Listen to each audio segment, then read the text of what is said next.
Motorsport 6 and possibly Motorsport 7, as long as there are no major physics changes.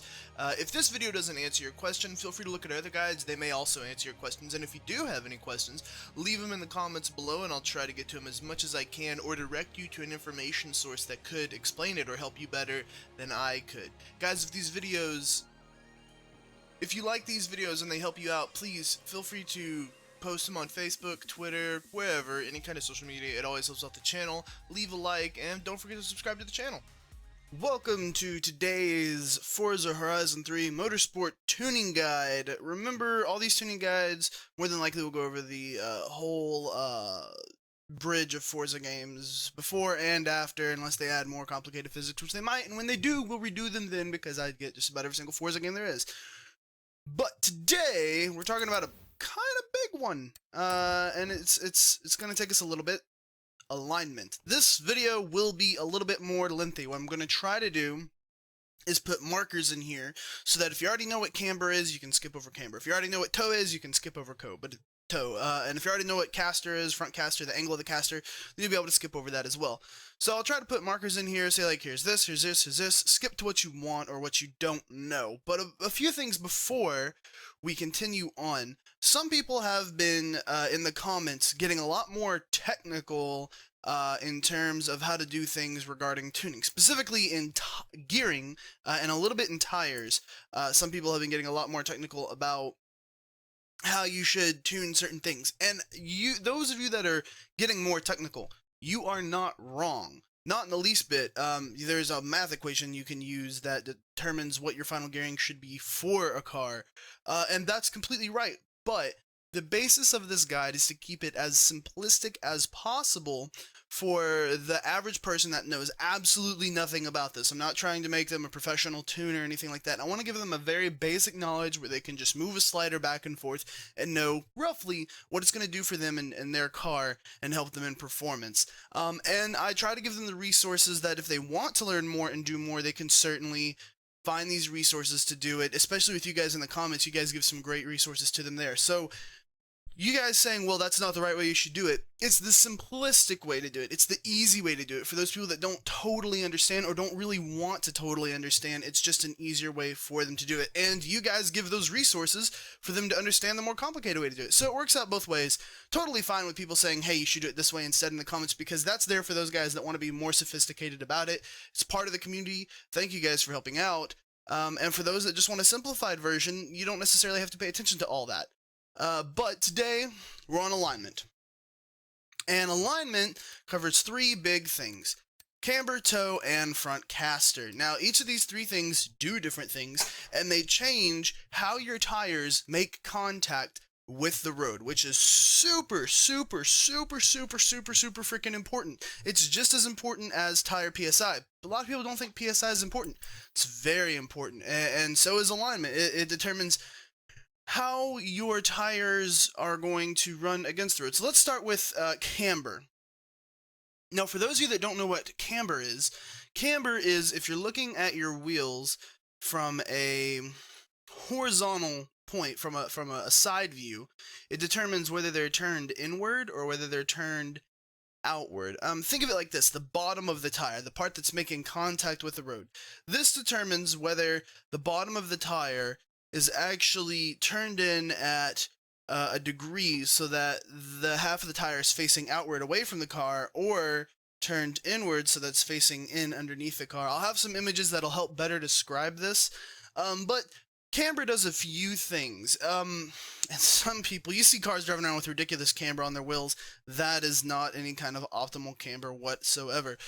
Camber optimally is going to make minor adjustments and helps the car turn in better. It gives the car, can give the car a wider stance, and the wider stance means it has a slightly lower center of gravity, means it has a better turn in. But let's go ahead and get to it. If you read it right from the top, this description says adjusting the camber from top to bottom angle of the tires affects your car's grip, whether you're driving in a straight line or whether you're cornering. Negative camber with the tops of the tires leaning inwards reduces understeer and increases cornering grip, but it reduces straight line grip. Now, what it means by straight line grip, it means that you're going to spin your tires more, basically.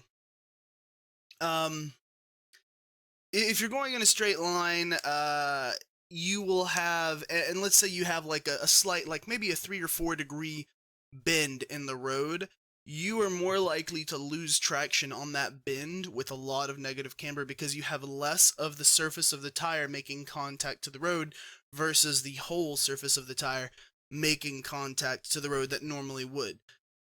So negative camber in that regard, if you are at high speeds, you'll spin your tires more, you'll have a harder time, you'll have to take some bends a little bit slower. Now, it doesn't increase oversteer. You notice it says it reduces understeer, and that just makes it so that the car doesn't pull wider. It has better turn in response, but it does not increase oversteer because the car has a wider stance. It doesn't necessarily reduce oversteer, but it doesn't increase oversteer either. Now, positive camber, with the tops of the tires leaning outwards, reduces oversteer. This one does reduce your oversteer and can make the car unstable. Now, why it can make the car unstable, I'll explain that in a second. But it tells you how you want to start and how you want to go about in terms of tuning the camber. Why does this make this car unstable? Well, if you're creating negative camber so that the tires are turning out, you're increasing your turn in response a little bit so that your car can turn left or right quicker, but you're reducing your straight line grip, basically. Your wheels will spin more, things like that.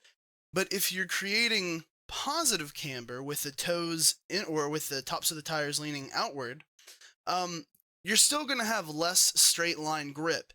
And you're not necessarily increasing your turn in response. Positive camber I've not actually seen used a whole lot on cars.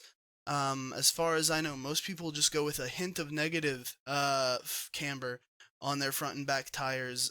Generally, it's just their tires that are the steering force, and they leave the driving force tires alone. But if you turn the toes of the camber of the tire inward, if you give it positive camber, I'm saying toe, we'll get to toe in a second. Toe's different. Toe is completely different. But if you're making it positive and you're moving the top of that tire base outwards, you're still going to reduce your straight line grip.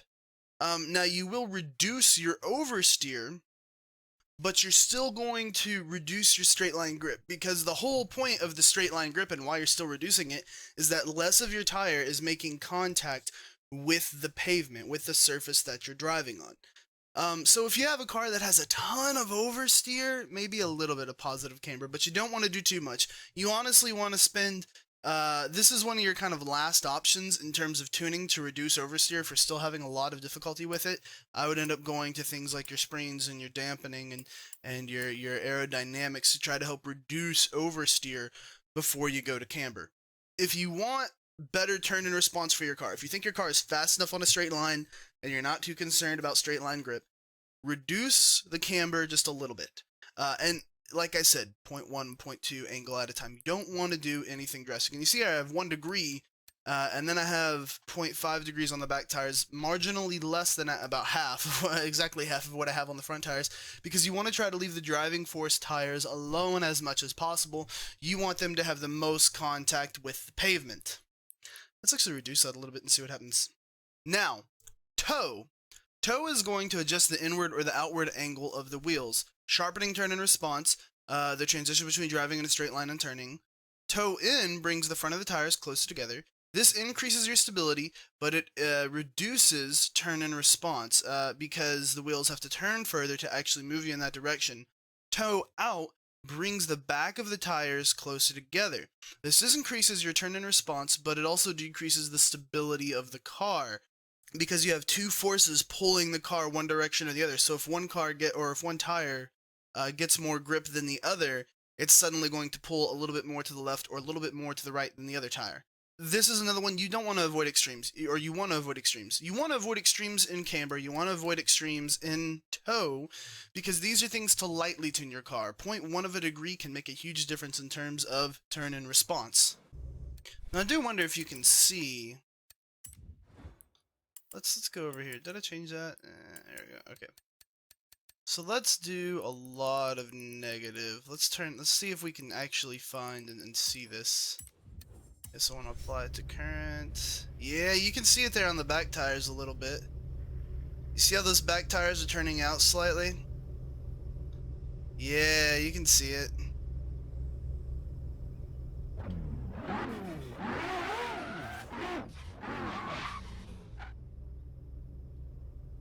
I don't know why that wheel's still glowing red hot. Alright, but anyway, you can see it from here. You can see the slight turnout. And you really honestly don't want too much more than that. This game purposely makes you avoid extremes like that so that you don't do anything crazy. But we're gonna turn that down just a little bit there.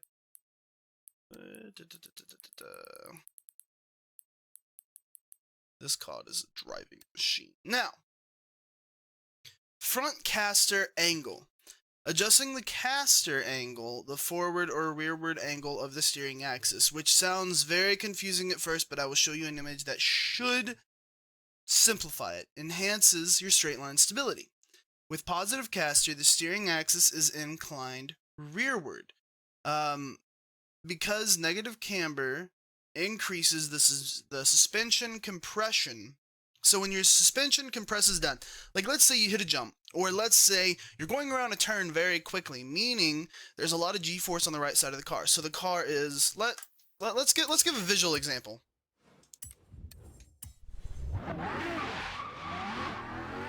So we're gonna go around this corner. Not very well.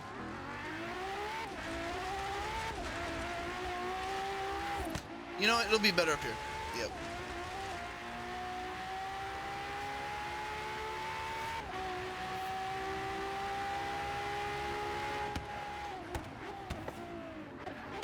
So when we turn in, the car's weight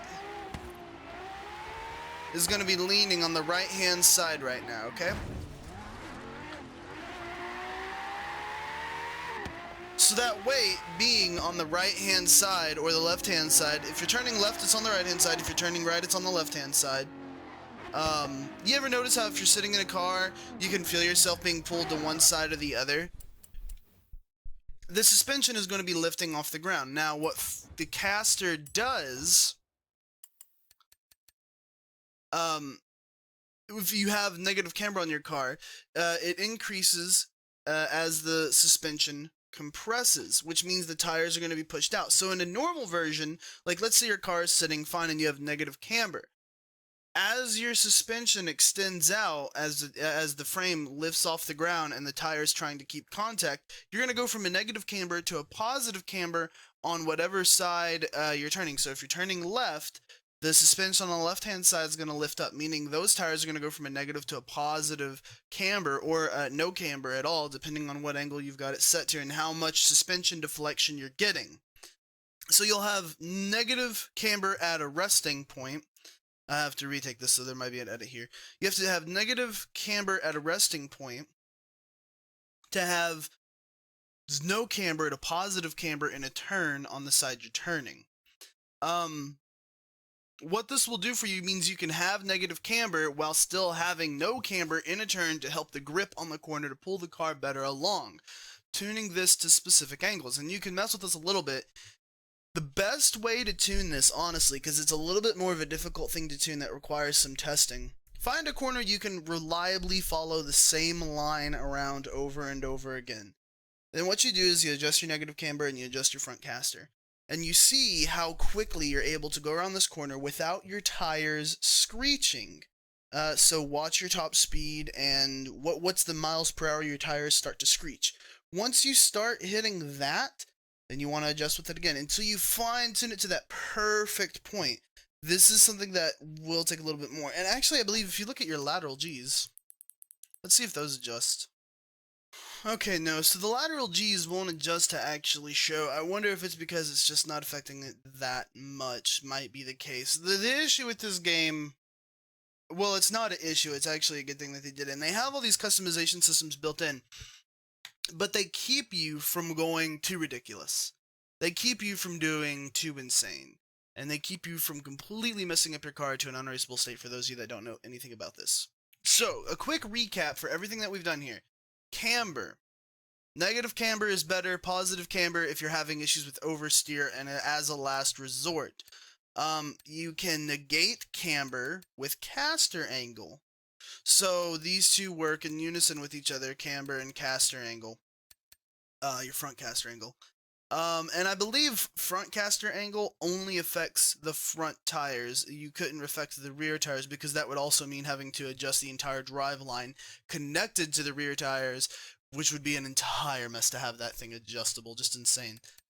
Toe in or toe out is to adjust turn in response to determine, my car is not turning in fast enough. Give it a little bit of toe out, But remember, you are going to have decreased overall stability in terms of driving. This is going to be straight line. This is going to be how well you can hold a drift in a corner, how tight or neat you can keep a line driving through. This episode I know is going to be a little bit more boring just because this is a lot more talk than a lot more showing. When we're showing tires, it's easy to show understeer. It's easy to show but with caster, we can show you the tires moving in and out, but you aren't going to necessarily realize and experience what this does for you until you're racing and you adjust it and you find out, oh, I could take that corner faster. Oh, the turn in response is a lot sharper.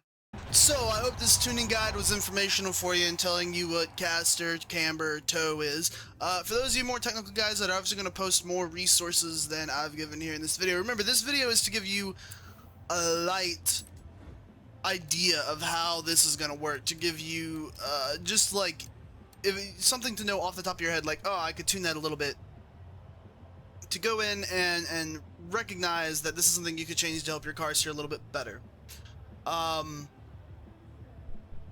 If you guys have any questions, feel free to leave them in the comments below, of course, and I'll try to give you resources as best as I can to answer those questions, or answer myself if I can.